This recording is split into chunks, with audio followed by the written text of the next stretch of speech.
মিথ্যেবাদী চোর একটা, জীবনে কিছু করে উঠতে পারেনি, কোনো যোগ্যতাই নেই, তাই নিজের দিদির সুখের সংসার ছারকার করতে চাইছে।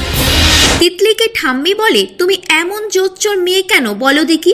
আমার বাপের বাড়ির সব গয়না বিক্রি করে দিলে।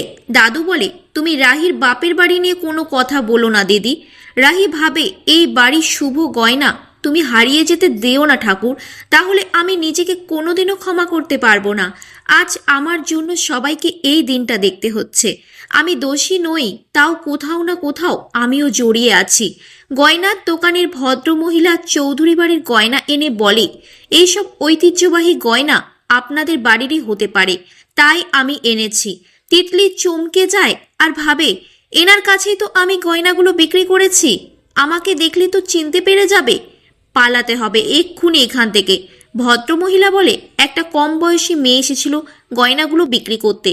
সে বলছিল তার ঠাকুমার গয়না, বাবা মা সবাই মারা গেছে, বিদেশে পড়তে যাবে, খুব মেধাবী ছাত্রী। ভদ্রমহিলা হঠাৎ তিতলিকে দেখতে পেয়ে বলে, এই তো এই মেয়েটা আমার দোকানে বিক্রি করেছে গয়নাগুলো।